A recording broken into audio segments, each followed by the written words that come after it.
Perhatian, perhatian, pintu teater dongeng segera dibuka. Halo, berjumpa lagi dengan kakek Uban di sini. Hari ini kakek mengajak, iya kamu, kenalan. Namaku Denny. Aku cucu kakek. Ya enggak, kek? Iya dong, cucu kakek yang paling ganteng. Iya, kek. Iya, nggak percaya tuh tanya aja sama penonton. Kamu tuh paling ganteng. Lalu Ya sudah, sekarang kakek hari ini akan membahas tentang eh, belajar tentang dasar-dasar storytelling. Wih, keren nggak? keren. Oke, tidak menunggu waktu berlama-lama lagi, kita akan bahas berikutnya tentang dasar-dasar storytelling dan tips dari kakek Uban. Kakek lucu. Lucu-lucu. Ya sudah, oke, kita ketemu. Kok ketemu? Kita eh, ikuti bahasanya berikut ini. Tapi jangan lupa, kalau sudah nonton videonya, cepat di like, di subscribe, ataupun di share. Kalau mau tanya apa-apa, boleh komen. Ya nggak, Den? Ya,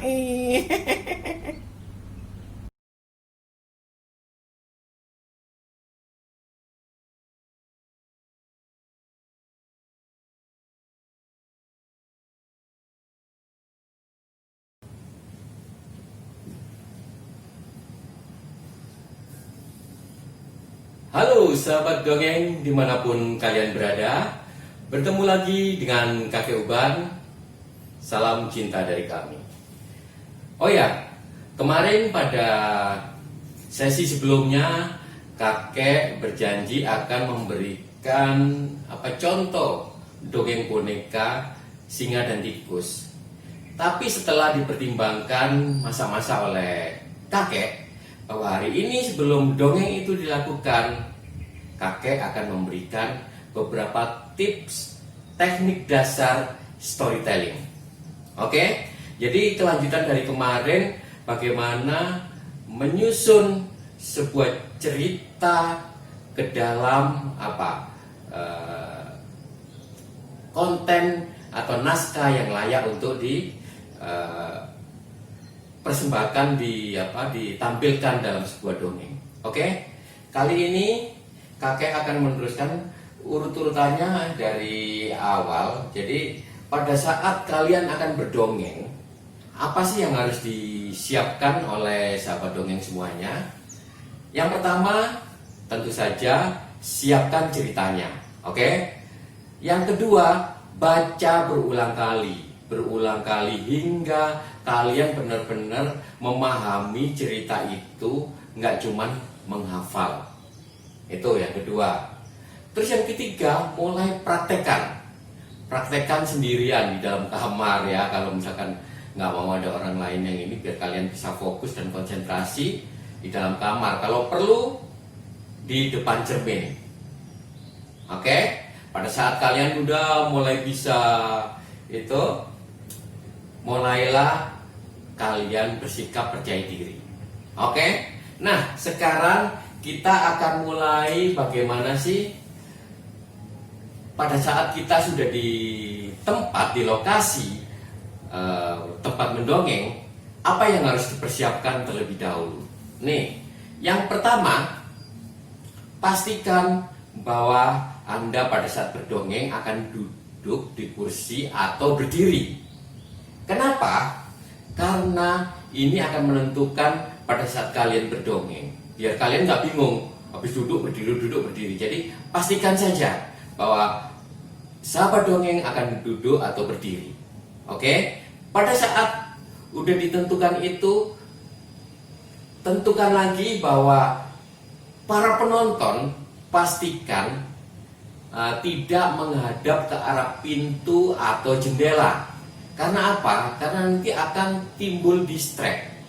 Distract seperti apa? Ya pada saat nanti di jendela atau di pintu ada orang lalu lalang, ada orang mengintip, si penonton pasti akan terganggu fokusnya, konsentrasinya dalam menyimak dongeng tersebut.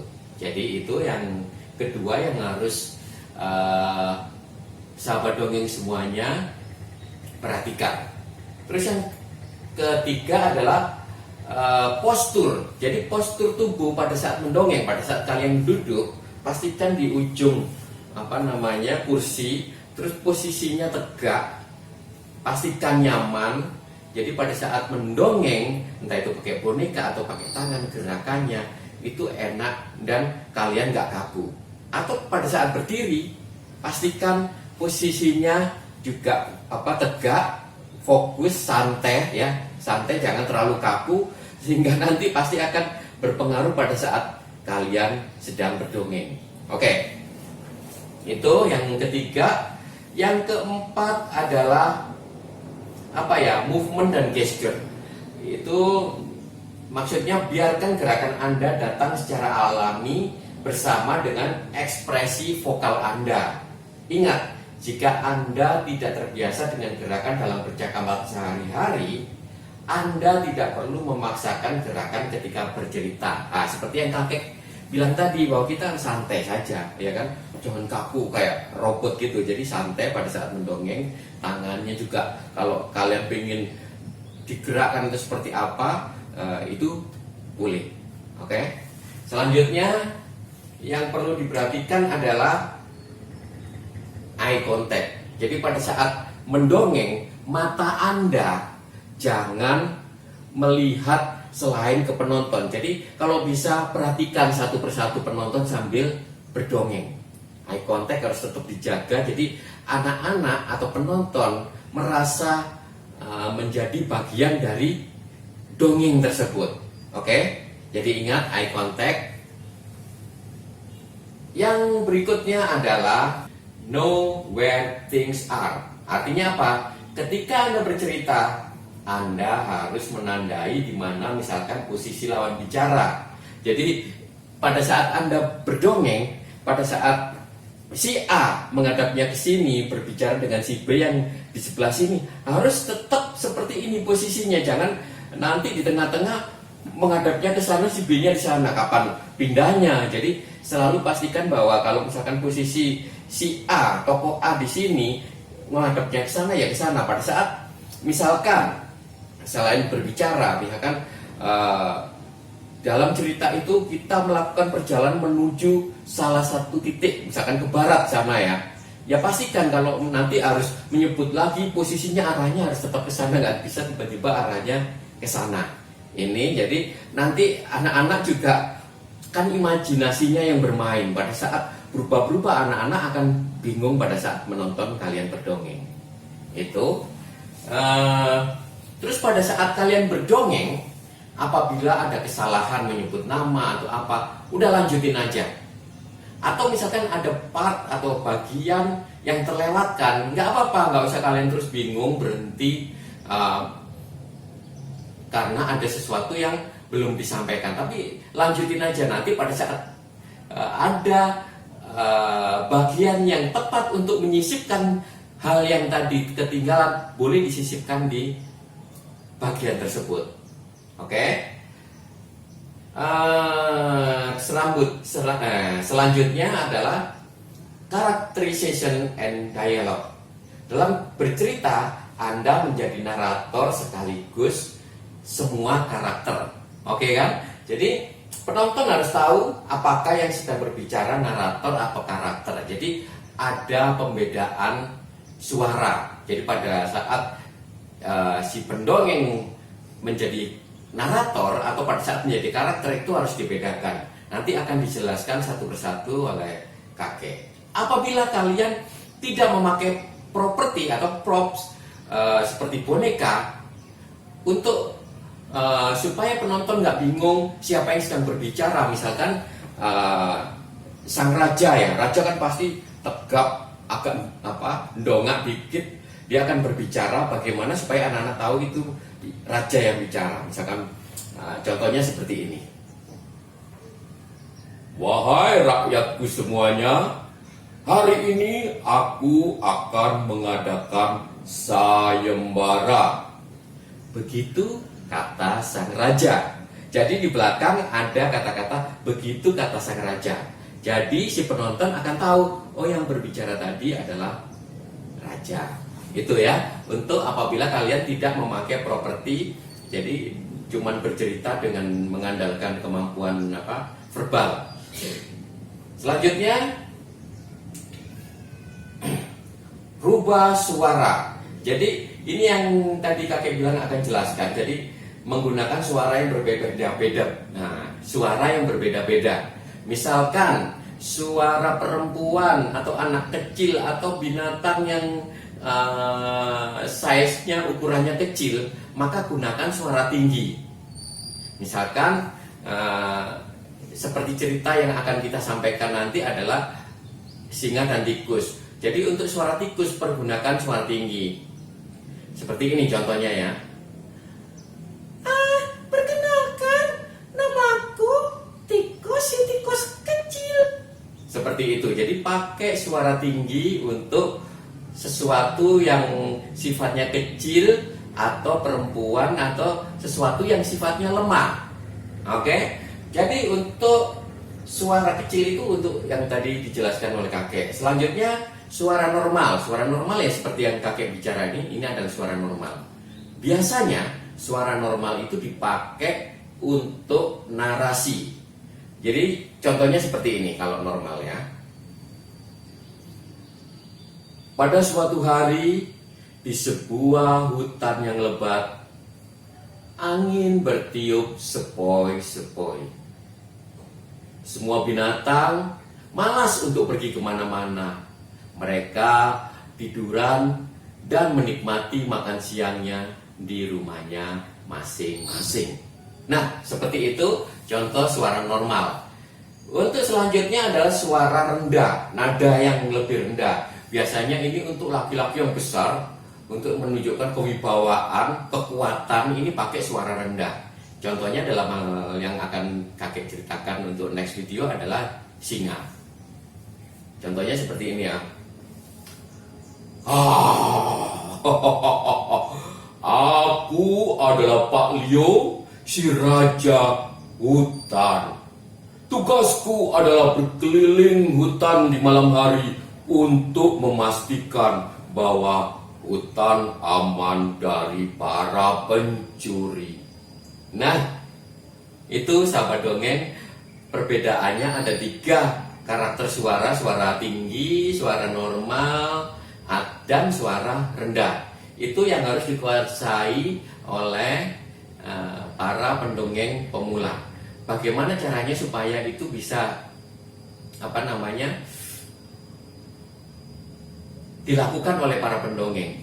Caranya ya harus berlatih berulang-ulang sehingga terbiasa membawakan 3 jenis suara tersebut.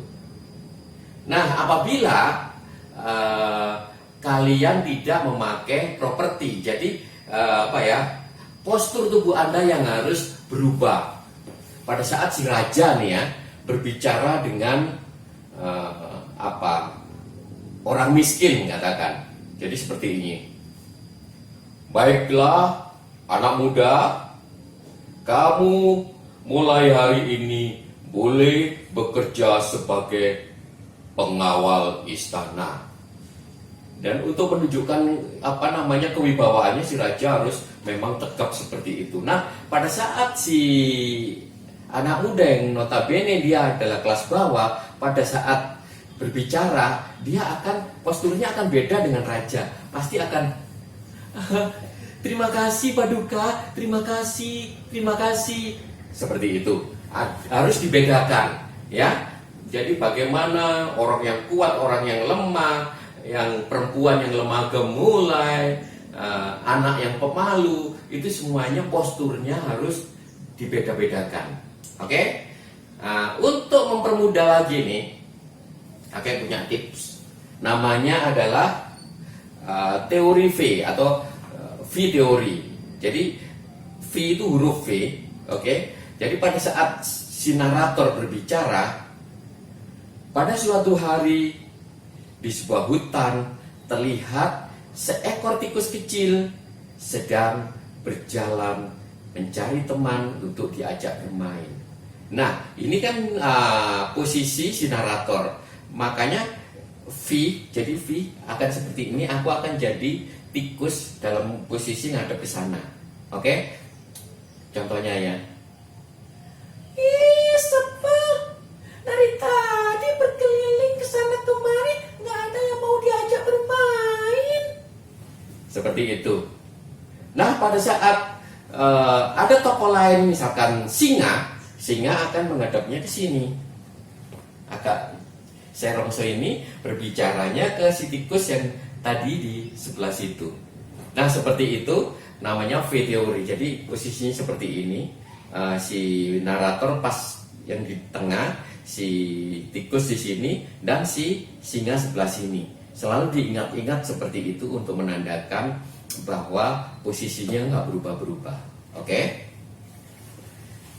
Untuk menyelesaikan sebuah cerita, pada saat ceritanya selesai, harus ada jeda sebentar. Tujuannya apa? Tujuannya adalah membuat anak-anak yang dari tadi fokus dengan dongeng, mereka akan perlahan-lahan keluar dari dunia dongeng dan menjadi dirinya sendiri sebelum kakek memberikan apa, misalkan nilai-nilai moral, sesuatu yang harus jadi contoh dari cerita tersebut, seperti itu. Oke? Saya rasa ini sudah, apalagi ya untuk selanjutnya paling yang perlu diperhatikan adalah pace atau kecepatan. Jadi kecepatan dalam berbicara, tempo ya, pace-nya itu, kecepatannya itu akan berbeda-beda pada saat orang sedang bergembira dengan orang yang sedih, itu akan beda pace-nya, kecepatannya. Misalkan orang yang sedang bergembira, seperti ini contohnya ya. Hore, aku dapat hadiah karena aku naik kelas. Terima kasih ayah, terima kasih ibu. Itu dalam kondisi bahagia, si anak pasti akan berbahagia dan suaranya akan lebih cepat.